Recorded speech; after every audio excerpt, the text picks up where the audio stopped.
Is EVO done for good? Maybe. Maybe. EVO's been on its way out for a while now. EVO's been on its way out for a while now.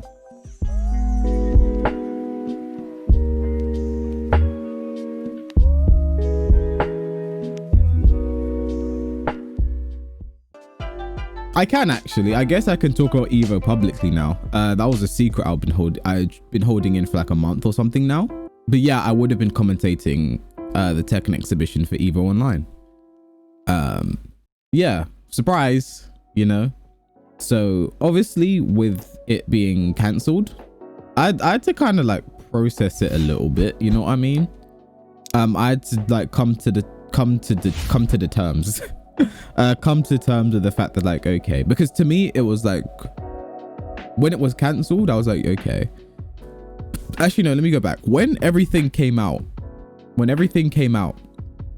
about Mr. Wiz EVO, I was kind of sitting there like, damn, is this something I should be a part of? Because also I started to see as well, you know, people like Nova and Tyrant, all of Equinox, you know, basically saying we're not taking part. Brutal Democracy saying we're not taking part, and all of this. You know, Nova would have commentated, Tyrant would be commentating. I don't know any other commentators that would have said anything. But I'm sure others did. I think Ryan Hart also said something about maybe not taking part in whatever. And then that sort of made me sit there like, you know, is it okay would it be okay? Because I think the difference between me and them is like, what I saw as well is I'm disposable. I'm way more disposable than these people, right? These people have commentated World Tour finals. They have been paid to go to this, blah, blah, blah. And for me, I'm not on the same level as these guys. So I had to sit and think to myself, okay, will I do the same thing? But then that decision was taken away from me because 20 minutes later, the event was cancelled, right? I got the email, EVO Online is cancelled. Thank you for, you know, what you would have been able to bring to the event, blah, blah, blah. And then I just had to be like, okay, you know. So I was upset because it was a very big opportunity, but at the end of the day, it had to be cancelled. And I think what I have to take away from this is the fact that I was even approached in the first place to do this means that opportunities will be coming in the future anyway. And this is something that I won't need. And it's way more important that it is cancelled for obviously the victims and for the people that, you know, like just don't want to support this kind of event. Is way more important that it's cancelled than my big break as a commentator type beat, right? Because that will come again. That I know for a fact that will come again. This is the kind of shit I can very easily manifest and be like, you know what, it's going to come again. I'll get that chance again. Something bigger and better will come along eventually, right? You know, it wasn't a once in a lifetime thing. The fact that I've even been approached for this kind of thing means it can easily come again. But something needed to happen, because I mean, look at it this way, right? There are some people saying EVO shouldn't be cancelled, this, that, and the other. And you know, all you have to do is get rid of Mr. Wiz. But take it this way, right? Imagine being one of the victims in that situation. For those of you who don't know, Mr. Wiz is if we put it lightly, he's a sexual deviant. That's the lightest word I can put it. He's a sexual deviant.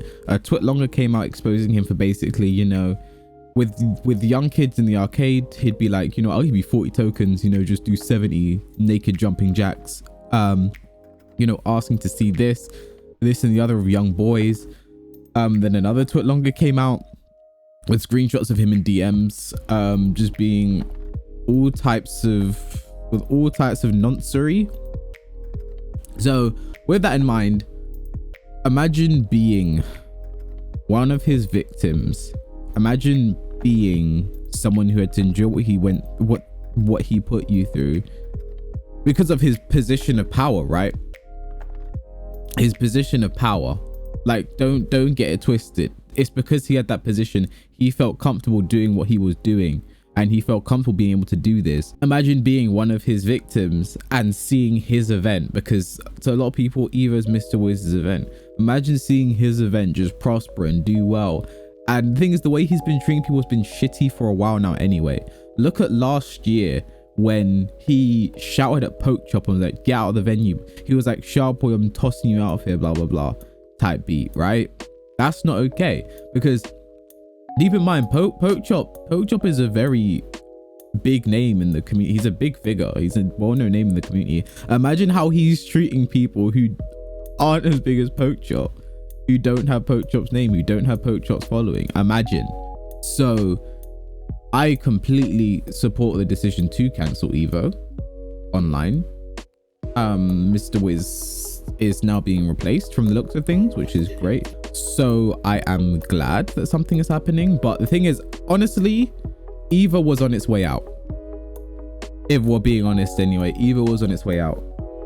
The event had been declining in quality. People have been complaining about it for a long time now. The EVO after parties and all this stuff that's been going on, it's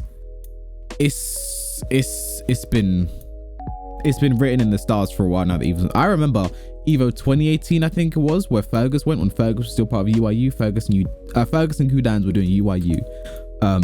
It was a team kill in tournament. I think it was losers bracket, top 32 or something. And their table just collapsed in the middle of their game. They're playing, they're doing whatever, they're in the middle of the game, the table just collapsed. Like, that's not something you expect from an event as big as EVO at all. I think CEO and Combo Breaker are about to rise up. And I'm glad, because those events, people have nothing but positive things to say. If my camera wants to return into focus, there we go. People have nothing but positive things to say about those events, and they're much more, I think they're better to watch anyway. I love a Combo Breaker. I love CEO. So that's great. Whereas the EVO 20, apparently the investigation was just like dropped. But with everything that's been going on with the Smash community, this is one this one's just been a little different to me. It's been a little different. Like the Senpai situation.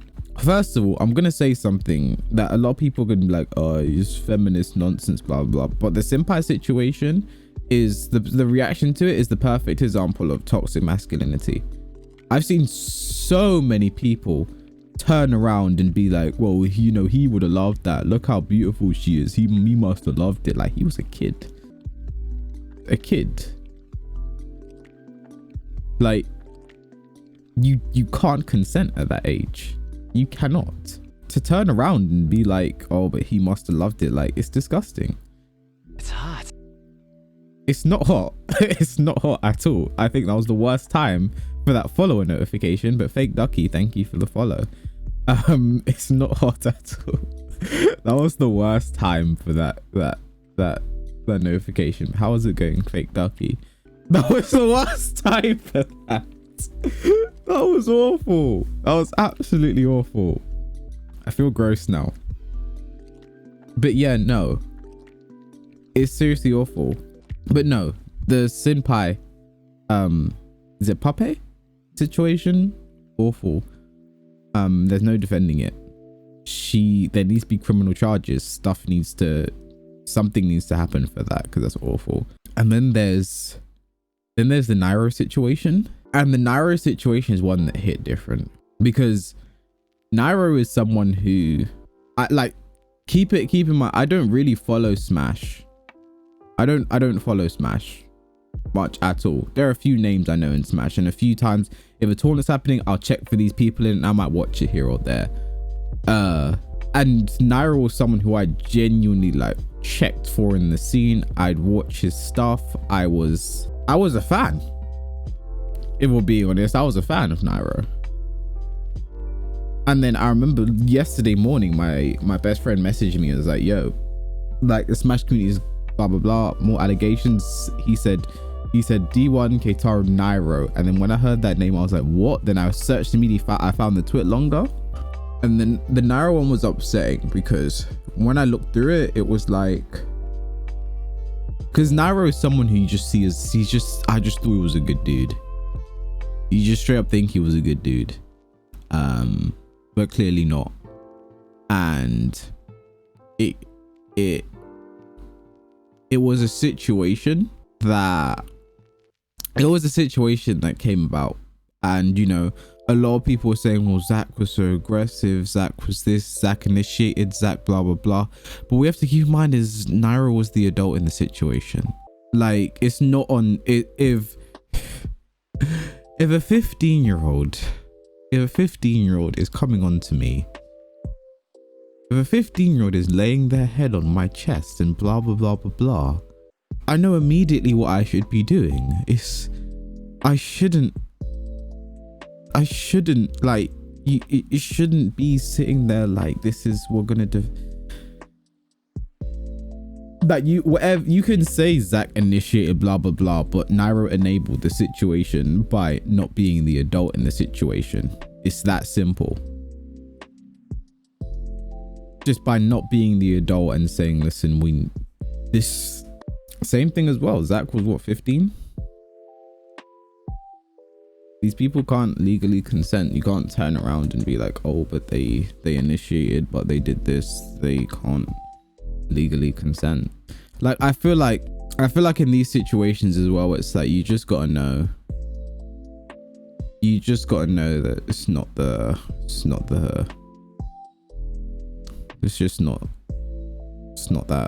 hard. Like, I'm someone who fucking, like, I don't even like 18-year-olds around me. Like, I'm someone like that, you know what I mean? 18 is too young for me. Like, I don't want 18-year-olds around me. That's young. And I feel like it's something you notice. I feel like it's something you notice once you hit 21, why you understand why 21, and because in the UK the drinking age is 18, right? But there are 21 and older events, and when you hit 21 you understand. You really understand. You're also in two different places mentally as well.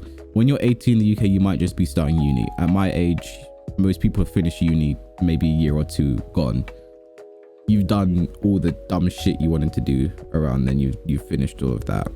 And the D1 and Keitara situation, I think the D1 one is the one that came off like, yeah, this guy's the real piece of shit, right? Don't get me wrong, they're all pieces of shit. But I was gonna say essentially, but what you did was you raped a woman and then you bragged about having sex with her and talked about how, you know, disgusting she was when she was clearly out of her mind.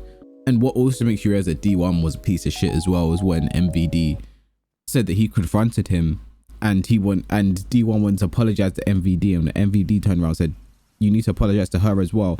He was like, no, I'm all right. You can apologize to a guy adjacent to the situation, but to the victim you cannot. Get the fuck out of here.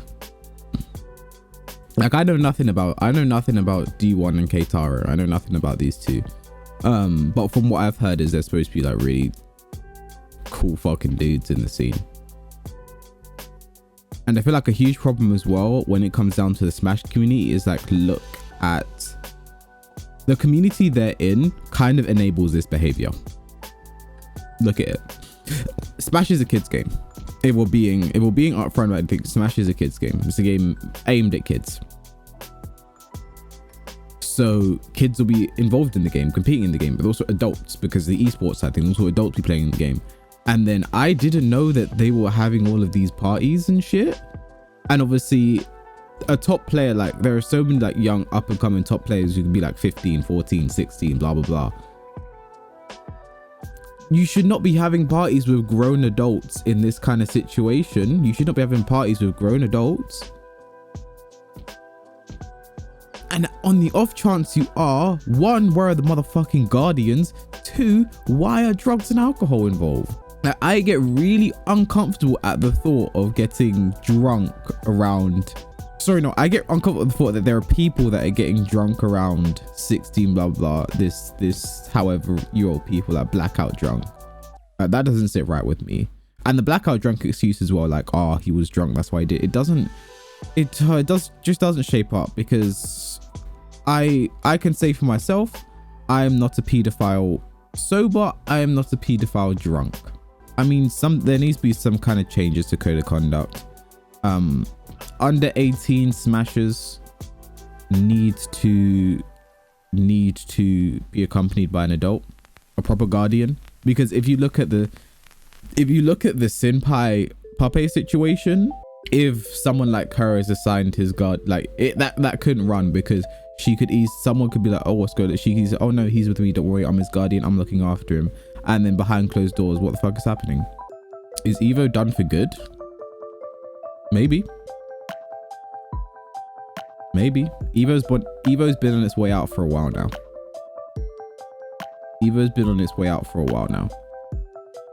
And with something like this going on, because the thing about the Mr. Wiz thing you have to keep in mind is that there's no way he was doing this without other people knowing. There are a lot of people complicit in this situation.